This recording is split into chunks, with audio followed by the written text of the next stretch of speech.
Hey, what is going on guys? Danny here, welcome back to the channel and I hope you've all been doing well. AMD just posted some more gaming benchmarks on their site, showcasing performance of the RX 6000 series GPUs that they recently announced, and from the figures we're seeing, Nvidia might be in trouble. So in this video, I just wanted to go over some of those benchmarks they posted and give my thoughts on them because while we still have to wait until third-party independent benchmarks are out, this still gives us good insight on what kind of performance we can possibly expect, and the results are intriguing. However, do keep in mind the results that are shown here are the best case scenario, and that shouldn't come as a surprise as every manufacturer will do this, whether that's AMD, Nvidia, or Intel. Along with that, settings and configurations used here are also in favor of AMD, such as the test system they've used here and the way they've configured it will favor the AMD GPUs. As for the CPU, they're using the upcoming Ryzen 9 5900X, which also adds a bit of uncertainty because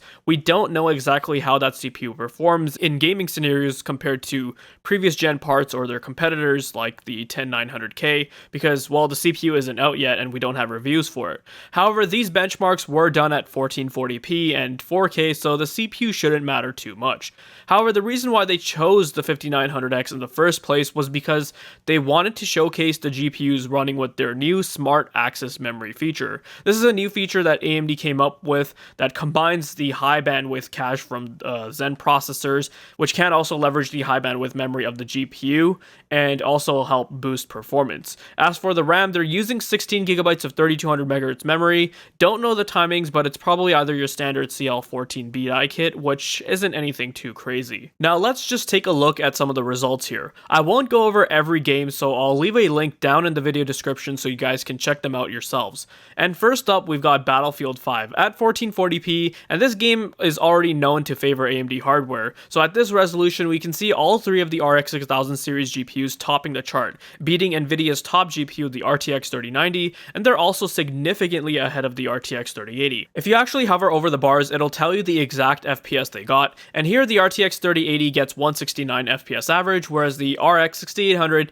not the XT, gets 184, which is a 9% difference, and if you go up to the RX 6800 XT, which is what AMD showcased it against, it's about an 18% difference, which is quite significant. The margins do seem to close up a bit at 4K as the Ampere GPUs do a lot better at this heavier resolution, but still both the 6800 XT and 6900 XT are quite ahead of the RTX 3090, which is quite intriguing, but like I said, this game loves AMD hardware. Oh, and the 2080 Ti is way down there at the bottom of the chart, which what I'll say about that is, cherry-picked or not, just 2 years ago, and even this past year, AMD had absolutely nothing on the market that could come close to the 2080 Ti or even a 2080 Super. Nvidia had two of their best cards remain uncontested on the market, and now all of a sudden you have AMD release a new generation of graphics cards, which not only beat the 2080 Ti by a decent margin, but even give Nvidia's current offerings a good run for their money. So you have to commend them for that. Next up, we've got Borderlands 3, and at 1440p we can see both the 6800 XT and 6900 XT dominating the top two spots, with the 3090 and 3080 following behind, and the 3080 here seems to be about 20% behind the 6800 XT, and is tied with the 6800. At 4K, we can see a similar story as what we saw with Battlefield 5, where the margins do close up a bit, but we're still seeing the AMD GPUs come out ahead and put up some impressive performance figures. However, let me remind you guys, the caveat here would be that Smart Access Memory, or SAM, I'm just going to call it SAM because it's easier that way. Anyways, SAM is probably giving AMD a decent boost of performance, anywhere from maybe 5 to 10% depending on the game, and if we are to go off the numbers that AMD showed off during the presentation. Also, the games picked in this benchmark suite will, of course, favor AMD hardware too. Like two of the other games they have used in this benchmark suite are Forza Horizon 4 and Gears 5.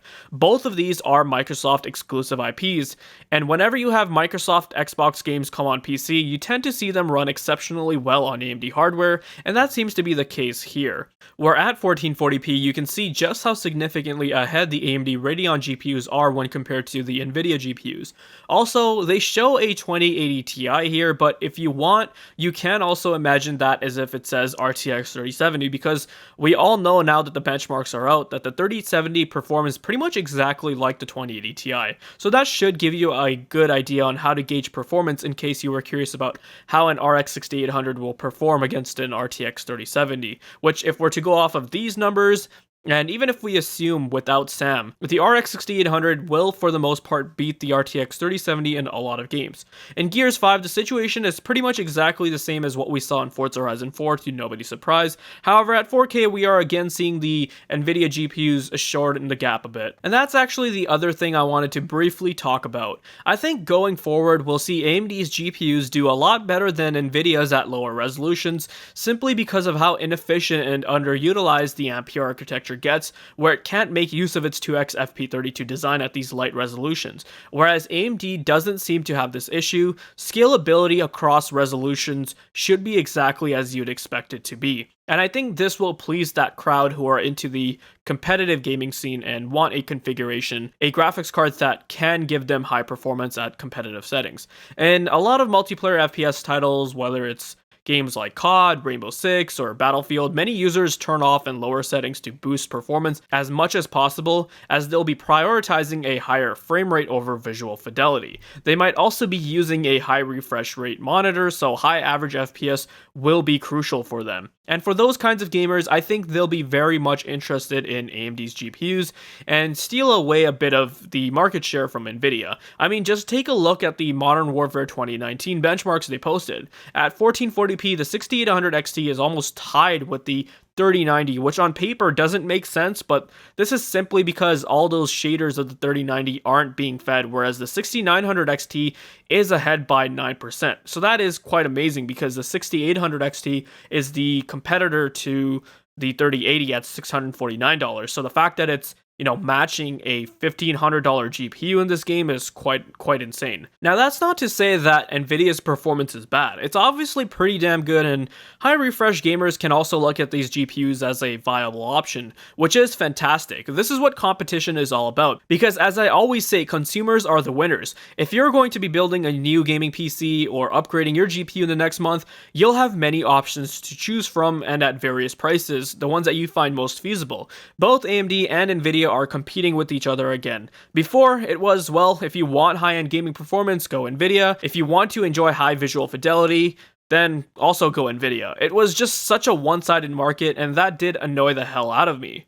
However, I think that Nvidia is going to be a little bit worried here, because if gamers are going to be choosing AMD's GPUs because they don't really care about RTX and all that stuff, and they want to prioritize higher performance at those lower resolutions, then yeah, they are going to be taking a bit of the market share away from them. And I think this is why we're also seeing Nvidia, scramble around, and we're seeing these rumors of them preparing so-called new SKUs, something like a 3080 Ti with a bit more VRAM than the 3080, and also a 3070 Ti. So it'll be interesting to see how that plays out, but I think, Nvidia have caught wind of just how good AMD's GPUs are, and they are probably concerned.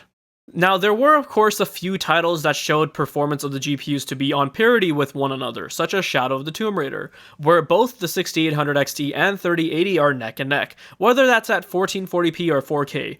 Doom Eternal shows us that the 3090 and 6900 XT are neck and neck at both 1440p and 4K, and Doom Eternal was a title that Nvidia showed off a lot when they revealed the RTX 3080 and 3090. They had even uploaded a video a day or so later after they unveiled the RTX 30 series, showcasing the 3080 against the 2080 Ti, basically telling you, look at how much faster our new GPUs are than the previous generation. So what AMD have done here is actually pretty smart. By including a game like Doom Eternal, what they are saying is that, look, we can match Nvidia in one of their favorite titles.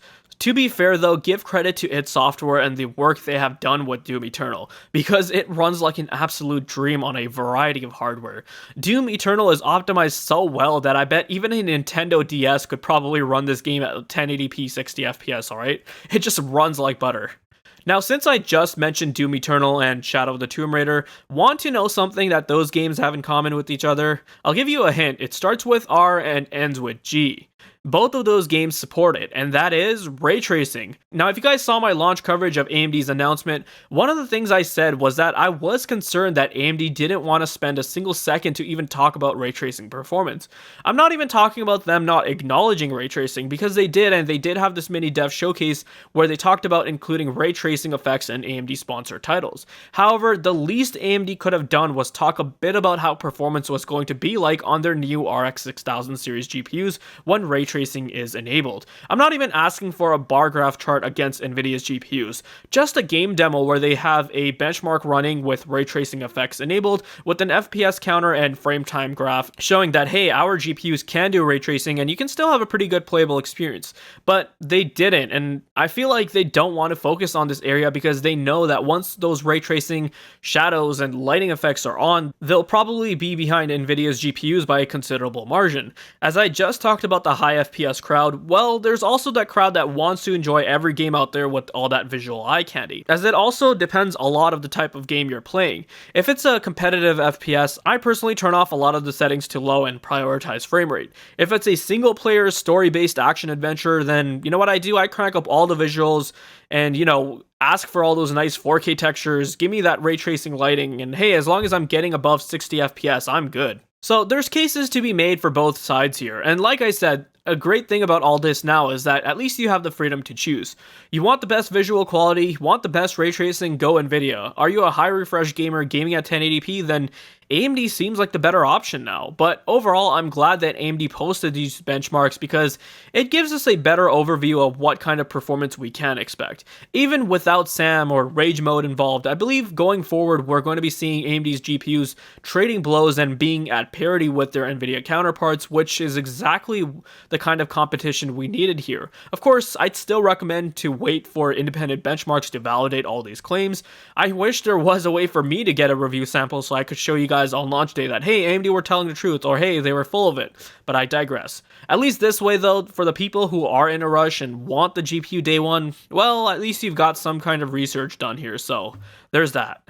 I hope you guys found this video to be informative and helpful. Let me know your thoughts down below. Check out the video description on ways to support the channel and for my other videos. If you guys are interested in more content like this, then make sure you subscribe. Thanks for watching, take care, and I'll see you guys in the next one.